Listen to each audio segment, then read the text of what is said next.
Bem, hoje nós vamos conversar um pouco sobre um tema que, para nós que somos espíritas, assimilamos e compreendemos com facilidade, ou pelo menos com uma certa facilidade, mas para as pessoas que não entendem o sentido desta palavra, reencarnação, é difícil entender, é difícil compreender. E não é outra senão por esta razão que Kardec, no capítulo 4 do Evangelho segundo o Espiritismo, fala um pouco acerca disso. A gente vai conversar um pouco adiante sobre isso, mas, de fato, a reencarnação é elemento fundamental para o progresso da humanidade. Por diversos motivos, por diversas evidências, seria muito difícil, se não impossível, nós atingirmos um certo grau de conhecimento, de bondade, de amor, um certo grau de evolução, se tivéssemos apenas uma única existência. Ademais, se houvesse apenas uma única existência, muitas coisas, muitos eventos, hoje para nós compreensíveis, seriam de difícil entendimento. A começar pelas imensas desigualdades sociais que a gente vive no planeta. E há uma lição também do Evangelho, segundo o Espiritismo, que trata sobre as aflições, as causas das aflições. E os Espíritos nos ensinam que, numa única existência, seria muito difícil compreender como é que algumas pessoas encarnam em palácios, enquanto outras sequer têm uma simples, uma humilde moradia para que ele possa receber. Uns vivem na opulência, na abundância quase que absoluta, e outros, de outra forma, numa escassez também de quase absoluta. Então, esses eventos,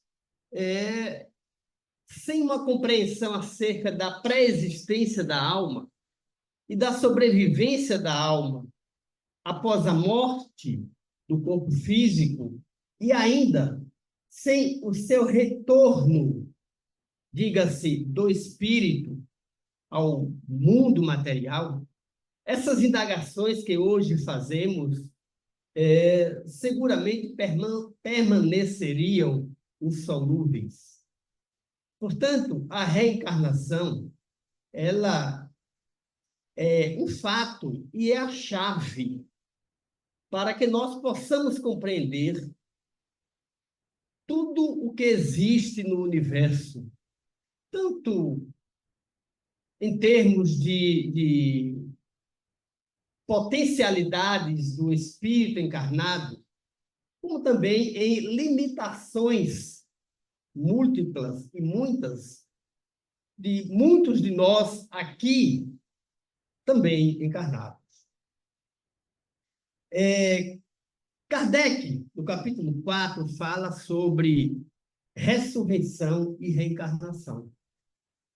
E ele diz que a ideia, ou melhor, o fato da reencarnação sempre existiu nas mais diversas culturas, ocidental, oriental, nas eras mais afastadas, que nós pudermos, assim, retroagir no tempo.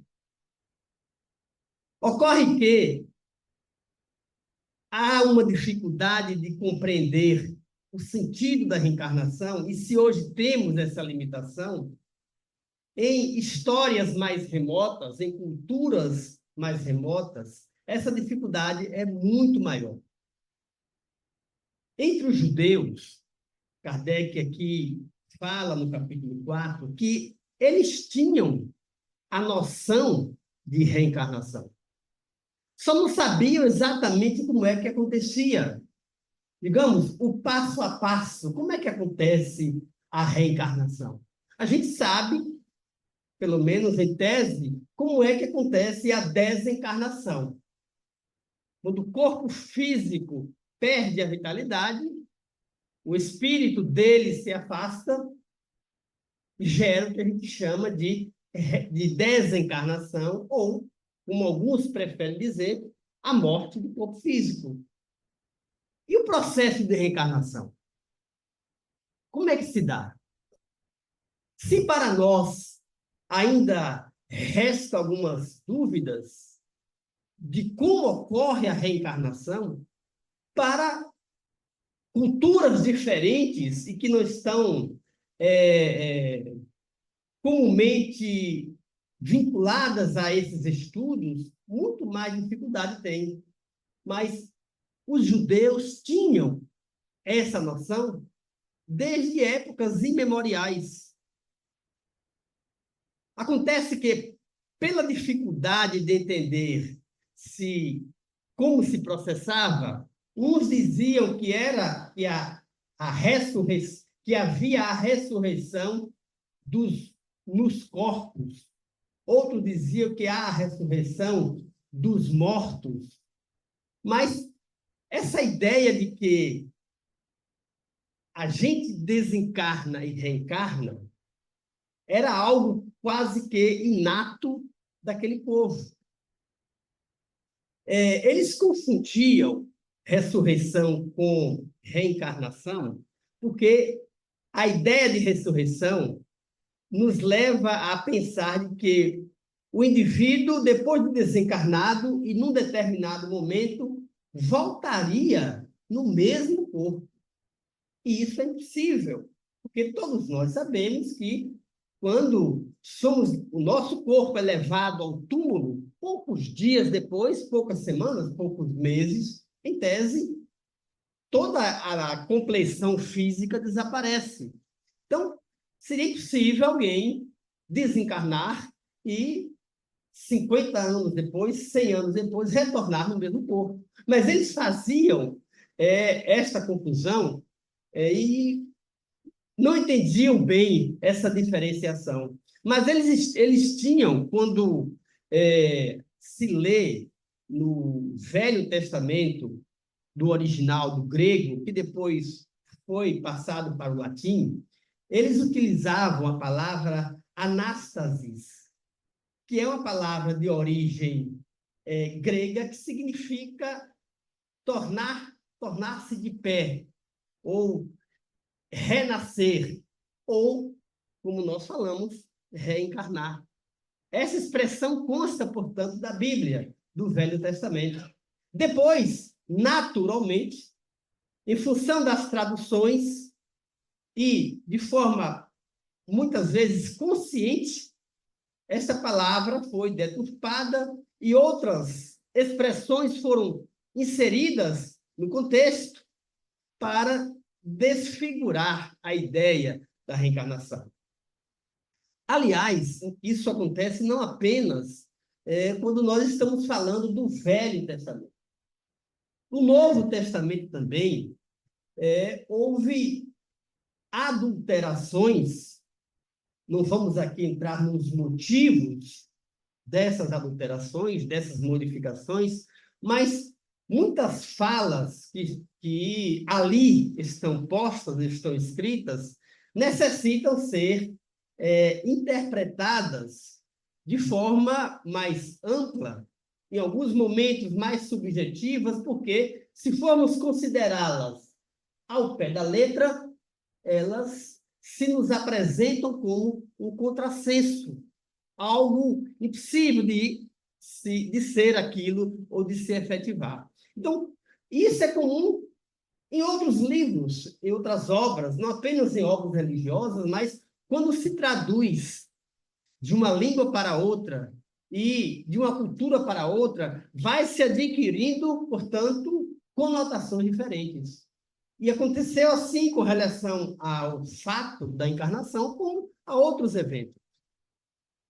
Mas, vamos então para... Então, o que foi que nós fizemos aqui? A reencarnação. A nossa ideia aqui, compartilhar com vocês, nós fizemos um cotejamento, ou tiramos de passagens do Velho Testamento, onde indicam claramente que eles sabiam da reencarnação, e que estava lá na Bíblia, não é uma invenção feita de forma aleatória, mas consta da Bíblia esses eventos. Então, a gente vai compartilhar aqui alguns slides, falam por si só, outros a gente vai fazer alguns comentários para tentar, portanto, contextualizar. Bem, esta passagem do Velho Testamento consta do Decálogo, ou os 10 mandamentos. Os 10 mandamentos. O Pentateuco de Moisés, ele é composto pelo que chama da Torá e 5 livros: Levíticos, Deuteronômios, Gênesis, Êxodo e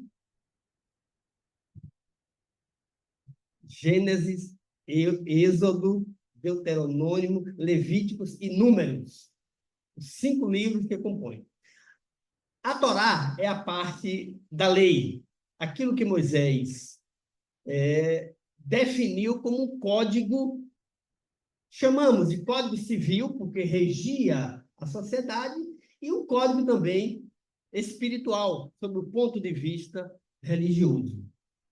Então, consta aqui do 2º mandamento: Yahvé, Yahvé, Deus de ternura e de piedade, lento para a cólera, rico em graça e em fidelidade, que guarda sua graça a milhares, tolera a falta, a transgressão e o pecado, mas ninguém deixa impune e castiga a falta dos pais nos filhos e nos filhos dos seus filhos, na 3ª e na 4ª geração. Isso consta em Êxodo. Algumas traduções do Novo Testamento, em vez de constar aqui na 3ª e na 4ª geração, consta até a 3ª e a 4ª geração. Aliás, a grande maioria das traduções do Velho Testamento consta até a 3ª e a 4ª geração. Hermínio de Miranda, fazendo um estudo a esse respeito, ele faz uma indagação e, ao mesmo tempo, responde: por que trocaram o pronome na pelo advérbio até? E aí ele responde: fizeram isso com a ideia, como tentativa de eliminar do texto bíblico o fato da encarnação. E segundo, dá a ideia de que em cada nova existência, um espírito é criado para ocupar um determinado corpo. Porque se a gente diz, primeiro a gente tem que avaliar a forma de escrita, né? Porque Deus efetivamente não pune ninguém. Nós é que nos punimos em função das nossas arbitrariedades, dos nossos atos, das nossas condutas. Mas a lei divina, ela é todo amor, todo bondade, todo perdão. Então, o que a lei divina exige de nós é o nosso ajustamento ao bem, ao amor. Quando nós nos demoramos em fazer esse reajustamento, ou esse ligamento com a lei divina, ocorre conosco o que chamamos de sofrimento. Então, os nossos sofrimentos, todas as dificuldades que nós passamos, não é por uma imposição da lei, é por um ato de invigilância que ocorre da nossa parte. Mas não é pela vontade de Deus que nós, entre aspas, aqui falamos, sofremos. O sofrimento é uma consequência da nossa invigilância. Como consta em algumas traduções, portanto, a expressão até é interessante porque Hermínio de Miranda ele faz uma avaliação em que mostra que esse até tornaria impossível a ideia da reencarnação, ou o fato da encarnação. Por quê? E aí ele diz o seguinte: imaginemos que João é casado com Maria. João morre de acidente. Então, João e Maria estão nas suas primeiras gerações. Primeiras gerações. Então, João desencarna. Maria, viúva, casa-se e tem lá 2, 3 filhos. E dentre esses filhos, João retorna como filho dela. Ou seja, ele retorna numa segunda geração como filho de Maria. E isso não chega a ser impossível, mas é muito difícil de acontecer. Por isso que no Velho Testamento consta na terceira e na quarta, porque João poderia vir como neto de Maria, como bisneto, mas não apenas na terceira e na quarta geração, como também poderia vir na quinta ou na sexta, porque nós sabemos que os processos da reencarnação, eles duram milênios. E não apenas terceira e quarta, apesar de que consta aqui desse segundo mandamento de Moisés, na terceira. Mas nada impede que possa acontecer na quinta, na sexta e assim sucessivamente. Mas quando você limita até, aí fica difícil acreditar na reencarnação, porque esse até ele deveria voltar na segunda geração, como filho de Maria, o que é muito difícil, se não impossível de acontecer. Então, esse é um aspecto bem interessante que Hermínio de Miranda levanta. O outro ponto ele levanta assim, pô, mas se o indivíduo que não se casou, portanto, solteiro, comete um crime, e aí ele desencarna sem ter descendentes para assumir o crime dele. Como fica isso? Então, ele vai levantando questões. E outra coisa, porque o próprio o Velho Testamento fala do inferno. E aí ele levanta, bom, qual é a função do inferno se os filhos pagam pelos erros dos pais? Ora, se pagou pelos erros dos pais, o pai não deve mais nada. E por que vai para o inferno? Ele começa, então, levantando uma série de questões para mostrar que esse desvirtuamento que fizeram com a mudança de uma simples palavra, né, do na para o até, muda todo o entendimento. Mas quando a gente admite, tira o até e coloca o na, a gente vê que o processo reencarnatório está imbuído, se não de forma explícita, mas, pelo menos implicitamente, está contido aí. E consta também, os pais não serão mortos em lugar dos filhos, nem os filhos em lugar dos pais. Cada um será executado por seu próprio crime. Isso consta no livro Deuteronômio. Já não é mais no segundo mandamento, o que é uma prova de que o segundo mandamento foi deturpado. Porque no livro seguinte de Deuteronômio está dizendo que os pais não serão mortos em lugar dos filhos, nem os filhos em lugar dos pais. Ou seja, cada um que erre, assuma seus erros. Está escrito aqui também no Velho Testamento. Mas foi modificado lá no segundo mandamento, exatamente como a forma, né, de desvirtuar a ideia da reencarnação. Sigamos. Consta ainda no Êxodo, capítulo 34. Jeová Deus misericordioso e clemente, tardio em irar-se e grande em beneficência e verdade, que guarda a beneficência em milhares, que perdoa a iniquidade e a transgressão e o pecado, e que de maneira alguma terá por inocente o culpado, visitando a iniquidade dos pais nos filhos na terceira e na quarta geração. Aqui já consta o na terceira e na quarta. Mas olha o que vem antes. De maneira alguma terá por inocente o culpado, que é a lógica da lei.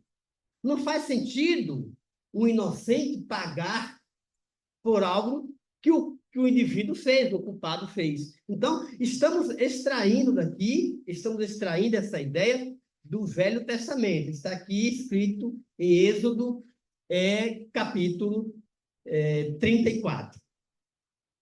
Sigamos.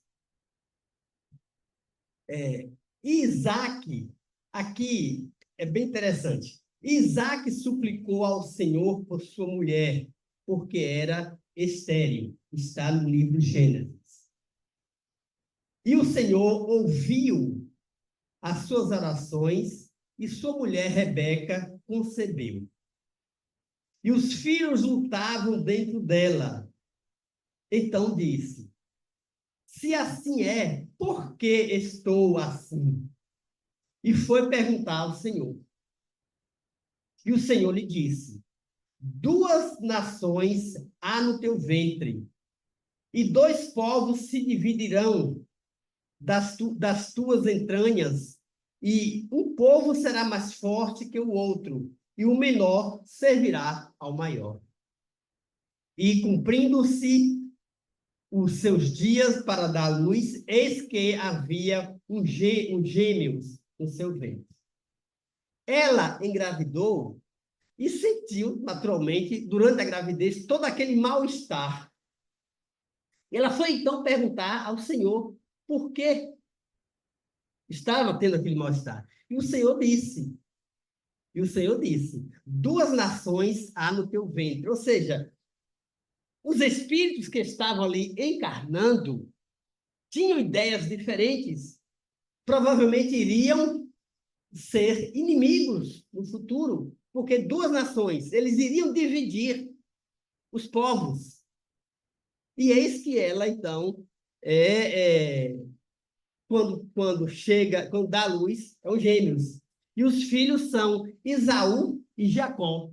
E eles, de fato, é uma história, a gente não vai contar aqui, óbvio, por causa do tempo, mas é uma história interessante, que eles têm dissensões entre eles. Eles brigam, mas, ao final, um perdoa o outro e eles se tornam, portanto, verdadeiramente irmãos.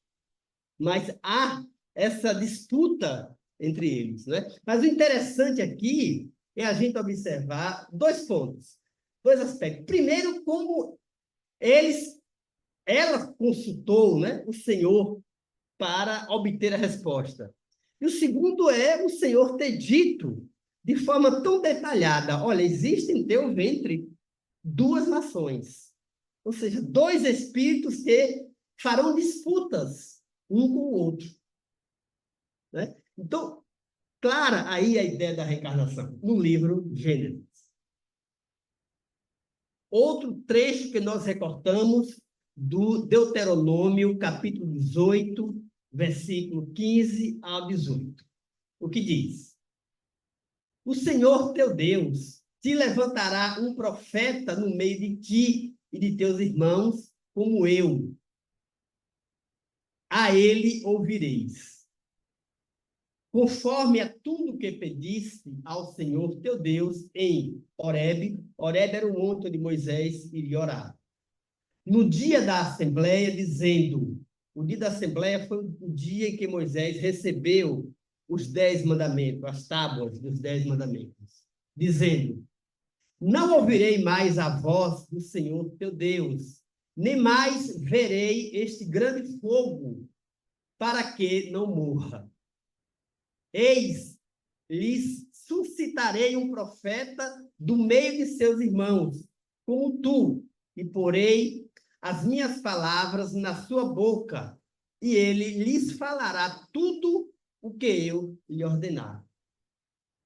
Evidentemente que está o processo da encarnação claro aí.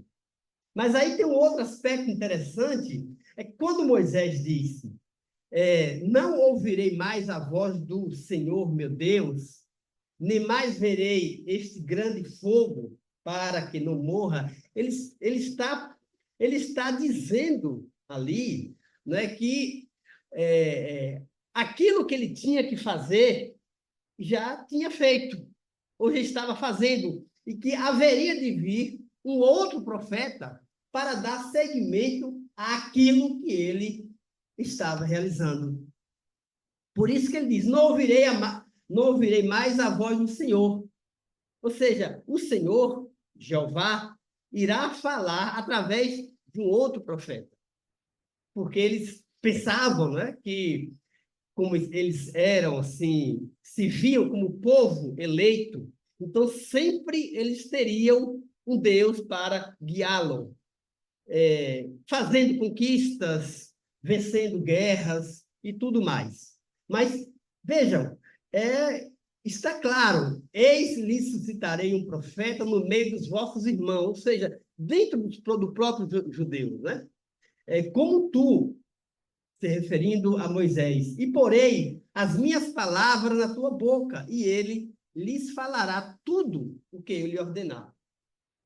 Claro, evidente aí a reencarnação. Outro aspecto agora em Gênesis. Pondo-se o sol, um profundo sono caiu sobre Abraão. E eis que grande espanto e grande escuridão caiu sobre ele. Ou seja, Abraão seguramente entrou em êxtase. Então, Yahvé disse a Abraão, saibas de certo que peregrina será a tua descendência em terra alheia, e será reduzida à escravidão, e será afligida por 400 anos. Deus diz a ele, ele estava em estado de êxtase, né? Desdobramento, quando ele diz, em sono profundo.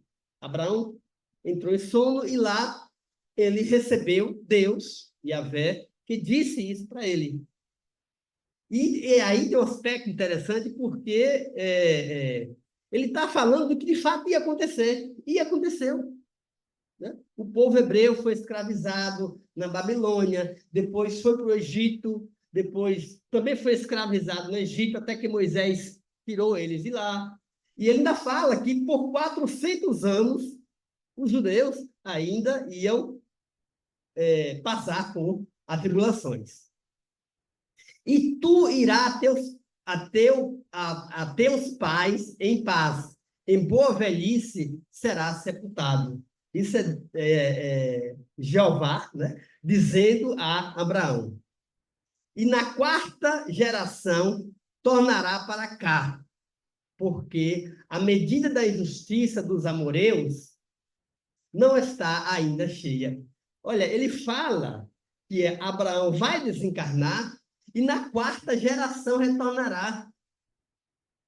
Com a justificativa de que os amoreus eram povos descendentes lá da Babilônia, que brigavam com os judeus, com os hebreus, né?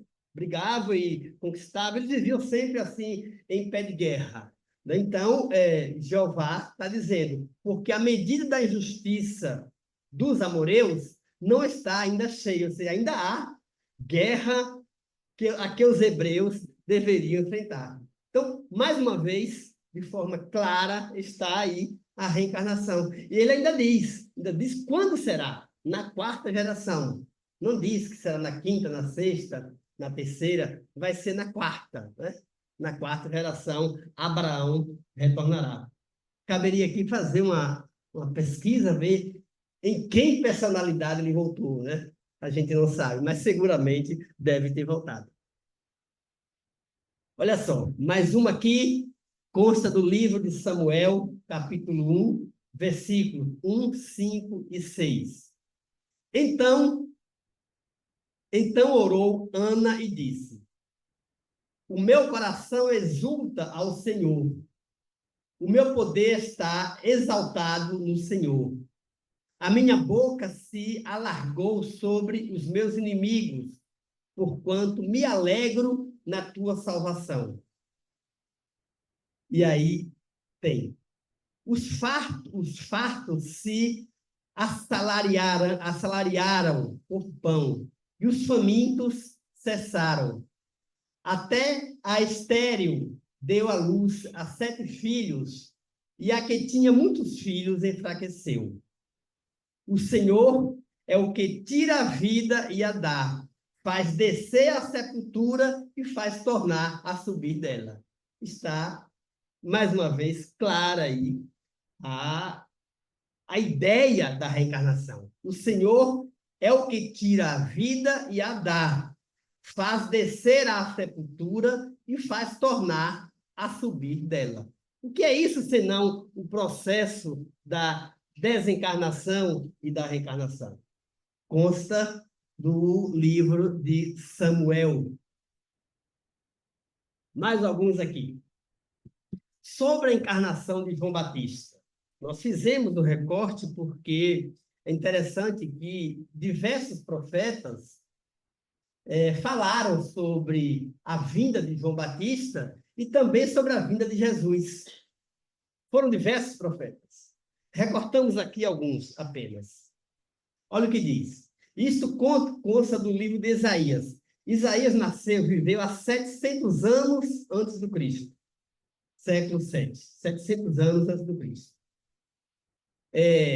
Voz do deserto, não. Voz do que clama no deserto.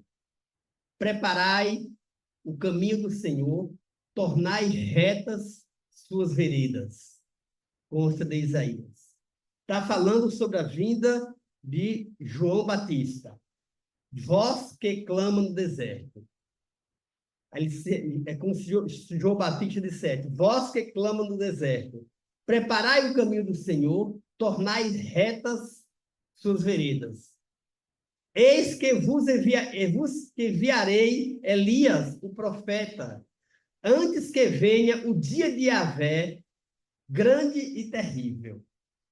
Quando ele diz aqui, olha, Elias viveu 900 anos antes do Cristo. Isaías a 700, portanto, 200 anos depois. E Isaías diz que João vai encarnar. João vai encarnar. E o que é que diz Malaquias? Eis que vos enviarei o Elias. O que isso quer dizer? E João é o Elias. João foi conterrâneo de Jesus. João Batista foi conterrâneo de Jesus. Elias viveu 900 anos antes. E Malaquias, que viveu 500 anos antes, disse, olha, eis que vos enviarei Elias. Na pessoa, claro, de João, porque não poderia ser o próprio Elias que tinha vivido 900 anos antes do Cristo. Então, está aí materializada a reencarnação. Não há como interpretarmos de outra forma. Não há como. Ainda sobre João. E este é o testemunho de João, quando os judeus mandaram de Jerusalém sacerdotes e levitas para que lhe perguntassem, quem és tu? Um parêntese aí. Nessa época, João já estava pregando. E a pregação de João Batista, para não confundirmos com João Evangelista, então, a pregação de João Batista começou a se espalhar por toda a região, toda a Judéia, Jerusalém inteira, e chegou aos ouvidos dos sacerdotes aquilo que João dizia. E interessante que os próprios sacerdotes presumiram, porque eles conheciam a reencarnação, eles presumiram que João teria sido Elias, a encarnação de Elias. Eles não podiam afirmar, mas presumiam, talvez seja. Tanto assim que eles mandaram os sacerdotes levitas para perguntar a ele, João, quem era ele? E quem és tu? E confessou e não negou. Confessou, eu não sou Cristo. Porque os levitas, os sacerdotes, chegaram lá perguntando, João, você é o Cristo? Ele disse, não, eu não sou o Cristo. E perguntaram, és tu Elias? Olha só. Eles perguntaram, és Elias? Ou seja, a encarnação de Elias? E olha o que ele responde. Não sou. És tu profeta? E respondeu, não. Aí disse, claro que ele não podia ser Elias. A personalidade de Elias. Ele era Elias reencarnado. João era Elias encarnado. E João não a personalidade de Elias, porque a personalidade de Elias, o corpo físico de Elias, tinha sido há 900 anos atrás, século 9. Mas aí ele diz, quem és, pois? Disseram, quem és? Para que demos resposta àqueles que nos enviaram. Que dizes de tu mesmo, de ti mesmo? E aí ele diz, eu sou a voz do que clama no deserto, aquilo que Malaquias tinha dito, que enviaria aquele que seria a voz do deserto. Endireitai o caminho do Senhor, como disse o profeta Isaías. Ele está confirmando que ele é a encarnação de Elias. Porque, não sei se vocês se lembram, vou voltar aqui. Vós que clama no deserto, preparai o caminho do Senhor, tornai retas as suas veredas. Ou seja, ele está dizendo que João Batista iria preparar o caminho do Senhor. Quem é o Senhor? Jesus. Então ele viria para aplainar ou adubar o caminho para que Jesus retornasse. E aqui ele diz, eu sou a voz que clama no deserto. Está dizendo que é a encarnação de Elias, predita, não é, por Isaías.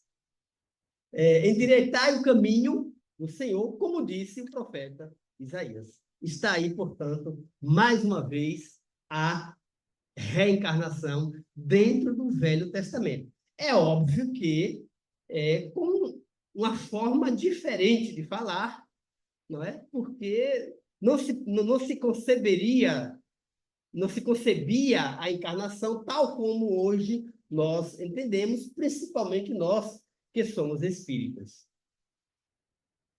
Olha só, aqui consta do livro de Jó.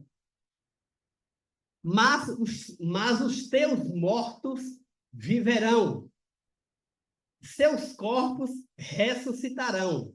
Vocês que voltaram ao pó, acordem e cantem de alegria. Aqui há uma certa deturpação da ideia quando diz que os corpos ressuscitarão. Porque nós sabemos, Kardec fala aqui no capítulo 4 do Evangelho, que os corpos não ressuscitam, mas os espíritos encarnam em novos corpos. Podemos dizer que, através de novos corpos, os espíritos ressuscitam, não os seus próprios corpos. Quando o homem está morto, olha o que diz Jó, quando o homem está morto, vive sempre. Acabando os dias da minha existência terrestre, esperarei, porquanto a ela voltarei de novo. Olha o que Jó está dizendo.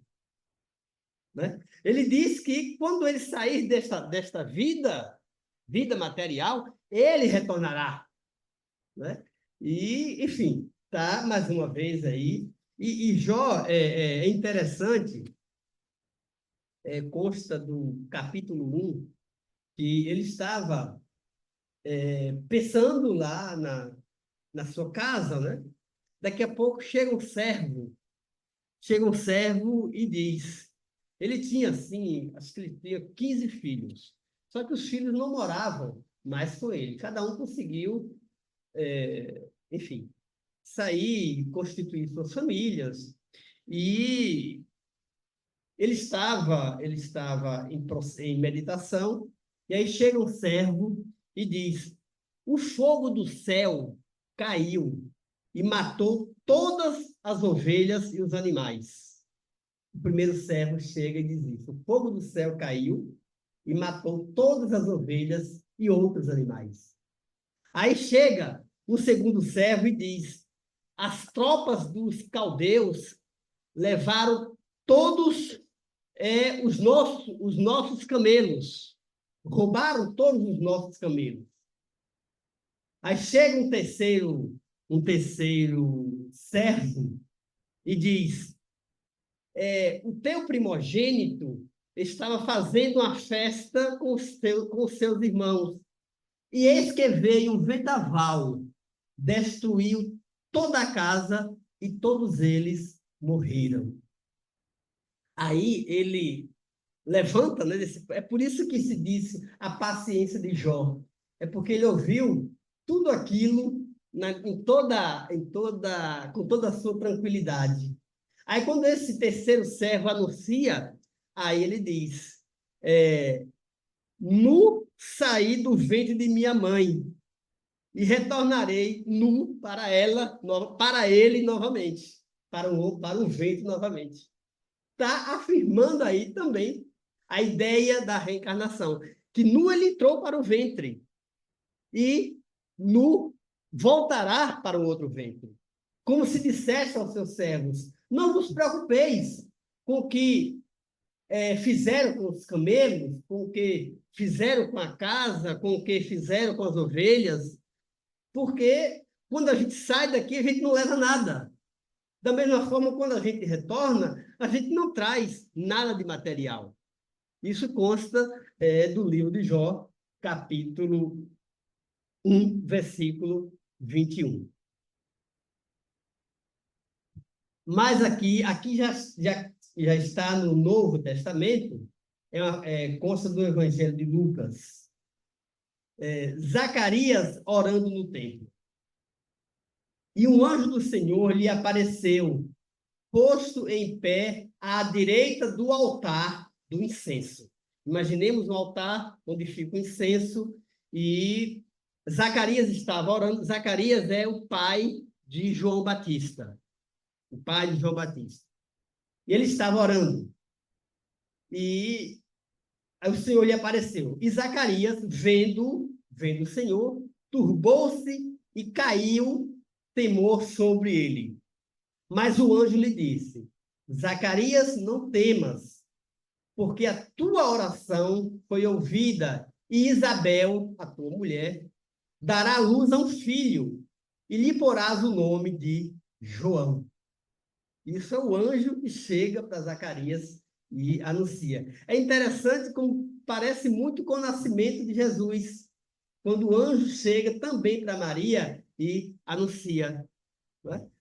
Aconteceu com João Batista e aconteceu também com Jesus. E irá adiante dele o espírito e virtude de Elias. Olha só o que é que o anjo diz a Zacarias. Mais uma vez, se referindo a Elias. E virá adiante dele no espírito e virtude de Elias, para converter os corações dos pais aos filhos e os rebeldes à prudência dos justos, com o fim de preparar ao Senhor, Jesus, um povo bem disposto.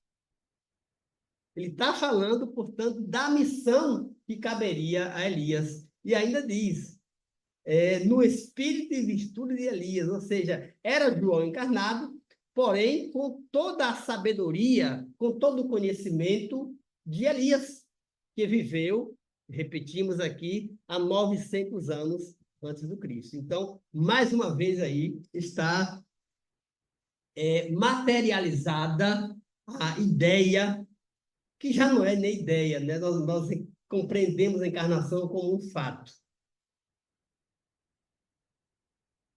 Bem, e desde os dias de João Batista até agora, consta no Evangelho de Mateus, se faz violência ao reino dos céus, pela força se apoderam dele, porque todos os profetas e a lei profetizaram até João. E, se quereis dar crédito, este é o Elias que há de vir. Quem tem ouvidos de ouvir, que ouça. Consta do Evangelho de Mateus. E, mais uma vez, aí, a afirmação de que João Batista é a encarnação do profeta Elias. Do profeta Elias. E o interessante é que aqui já está no Novo Testamento. Nós estamos falando de Malaquias, de Isaías ou dos profetas de Jeremias. Estamos falando já, consta do Evangelho de Lucas. O que significa dizer também que os apóstolos que estavam ali com Jesus tinham plena convicção da reencarnação. Ou seja, podemos encontrar a reencarnação não apenas no Velho Testamento, como também no Novo Testamento. Vamos seguir. Consta ainda do Evangelho de Mateus. 6 dias depois, tomou Jesus consigo a Pedro e a Tiago e a João, seu irmão, e os conduziu em particular a um alto monte. E transfigurou-se diante deles. E o seu rosto resplandeceu como o sol, e as suas vestes se tornaram brancas como a luz. Que beleza, né? Jesus transfigurado. E eis que apareceram Moisés e Elias falando com ele. E Pedro, tomando a palavra, disse a Jesus: Senhor, bom é estarmos aqui. Se queres, façamos aqui 3 tabernáculos, um para ti, um para Moisés e um para Elias. Ou seja, Jesus estava em oração no monte e ali ele transfigurou-se e Elias, Moisés e Elias, porque nessa época João Batista já tinha desencarnado. Quando aconteceu esse evento, João Batista já estava no mundo espiritual. Então ele voltou, João Batista se materializou com Moisés e começou a conversar. Começou a conversar ali no monte. E o interessante é uma comprovação de que os apóstolos tinham conhecimento da encarnação, que eles não duvidaram. Eles não indagaram, será que é realmente Moisés? Será que é realmente Elias? Não. Pedro se prontificou logo a fazer 3 cabanas ali, um para cada um. Isso é muito curioso, não é? Porque eles tinham conhecimento, não tomavam isso com a surpresa, com nenhum tipo de surpresa. E os seus discípulos o interrogaram, dizendo: por que dizem, então, os escribas que é mistério que Elias venha primeiro? Ou seja, os escribas estão falando de quê? Dos judeus que viveram antes de Jesus. Todo mundo dizia que Elias tinha que vir primeiro, antes do Senhor. Todos os profetas disseram isso. E os discípulos perguntam, por que dizem? E Jesus então diz: em verdade, Elias virá primeiro e restaurará todas as coisas. Mas digo-vos que Elias já veio e não o conheceram, mas fizeram-lhe tudo o que quiseram.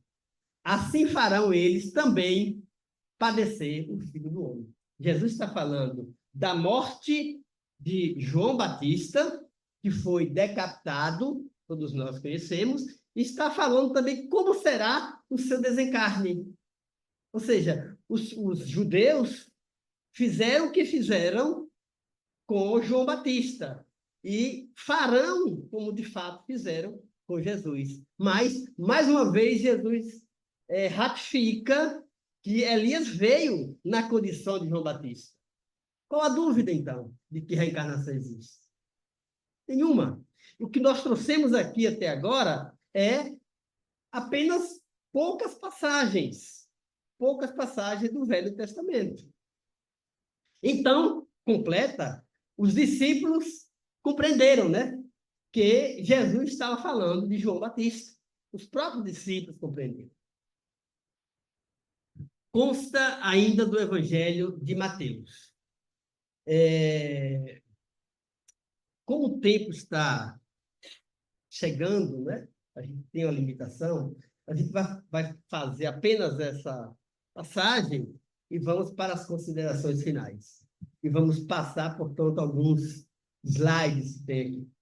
E, chegando Jesus às partes de Cesareia de Filipe, interrogou os seus discípulos, dizendo: quem dizem os homens ser o Filho do Homem? Ou seja, sobre ele, Jesus. O que dizem os homens sobre mim, que sou o Filho do Homem? Os discípulos dizem. Olha a forma como os discípulos, os apóstolos respondem. Uns dizem que uns João Batista, outros que Elias, outros Jeremias, ou um dos profetas. Isso não é curioso? Ou seja, os judeus, de uma forma geral, tinham consciência da reencarnação. Tanto assim que quando Jesus pergunta, tanto assim quando eles viam Jesus pregando, diziam: olha, esse é João Batista, reencarnado. Bom, João Batista não poderia ser porque foi conterrâneo de Jesus, contemporâneo de Jesus. Elias poderia ser, viveu 900 anos antes. Jeremias também viveu alguns séculos antes. Mas o interessante a gente observar é que eles tinham a consciência da encarnação. Faziam logo a alusão: olha, você foi Elias, você foi Jeremias, foi João Batista, enfim. Disse-lhe ele: e vós, perguntando para os apóstolos, vós, quem dizeis que eu sou? O que é que vocês acham que eu sou? E aí Pedro dá aquela famosa, né, e iluminada resposta: tu és o Cristo, o Filho do Deus vivo. Pedro, naquele momento, reconhece Jesus como aquele Senhor a que todos os profetas diziam que ele retornaria. Tu és o Cristo. Quando perguntaram a João Batista se ele seria o Cristo, que foi que ele disse: não, Cristo eu não sou. Mas Pedro reconheceu Jesus, o Cristo. Então, mais uma vez aí, patenteada está a reencarnação. Vamos passar aqui, teríamos esse aqui. Bom, aqui, o que consta desse texto aqui? No livro do pastor, quem escreveu esse livro foi Hermas. Hermas viveu por volta do ano 142 a 150 e alguma coisa da era cristã. Ele era um romano. Ele era um escravo que conseguiu libertar-se. E ele então escreve: Deus fez habitar na carne que ele havia escolhido o espírito pré-existente. Sublinhamos essa ideia de pré-existente, que criou todas as coisas. Essa carne em que o Espírito Santo habitou serviu muito bem ao espírito, andando no caminho da santidade e pureza, sem macular em nada o espírito. Mas olha o que ele fala: o Espírito Santo pré-existente. Ora, se alguém entra na carne e existia de forma pré-existente, está comprovada aí a encarnação. Isso consta do livro do pastor. Vamos acelerar, temos algumas coisas mais aqui. Aqui, vamos sobre o Apocalipse de João. Aqui também vamos passar. Bem, aqui a gente vai chegando ao final e parece-me que tem 2 ou 3 slides. Aqui já é uma fala de Hermínio de Miranda nesse livro, A Encarnação na Bíblia. Então, o que é que Hermínio de Miranda diz? De fato, admitida a existência do espírito como princípio inteligente do universo, conceito que é da essência mesma de todos os sistemas espiritualistas de pensamento, três aspectos fundamentais presidem a movimentação do ser nos dois planos da vida: pré-existência da alma, reencarnação e sobrevivência à morte corporal. Diz ele: enquanto a sobrevivência do espírito é ponto pacífico e pressupõe logicamente sua existência, já a encarnação parece assustar os novos doutores da lei, modernos Nicodemos, para os quais a pergunta de Jesus continua a ressoar através dos séculos. És mestre e ignoras isto? A pergunta que Jesus dirigiu a Nicodemos. Quanto à aceitação da doutrina das vidas sucessivas, também não há como impô-la, e ainda que fosse possível fazê-lo, quem desejaria repetir o crê ou morre? Estranha é a resistência irracional. Olha o que diz Hermínio. Estranha é a resistência irracional que se oferecem certos setores ditos cristãos do pensamento religioso a essa doutrina eminentemente lúcida, consoladora, inteligente e lógica. Ainda que, em tempos remotos, grandes pensadores cristãos tenham aceito a doutrina das vidas sucessivas, como Orígenes, Agostinho, Francisco de Assis, Jerônimo, dentre outros pensadores religiosos e leigos, antigos e modernos, muitos se mantêm na obstinada negativa de quem concluiu sem estudar ou o que não viu e não gostou. Desde aquele diálogo em que preservou através dos séculos, por onde andou Nicodemos e o que fez? Certamente que nasceu de novo muitas vezes para viver e experimentar a realidade que nem pelo testemunho vivo de Jesus ele conseguiu aceitar. Muitos outros continuam por aí, aferrados tenazmente à letra estrita dos textos e cegos à visão do Espírito. É isso. Então, ainda que não compreendamos bem o mecanismo da reencarnação, ainda que não compreendamos bem como se dá, o fato é que ela existe. A reencarnação não foi criada com o Espiritismo. A encarnação existe desde sempre, desde quando nós saímos do seio de Deus para, através da encarnação, aprendermos, progredirmos, evoluirmos e nos aproximarmos ou reaproximarmos cada vez mais da sublime fonte e desse que é o nosso modelo, Jesus. Deus, portanto, nos abençoe e Jesus nos inspire sempre.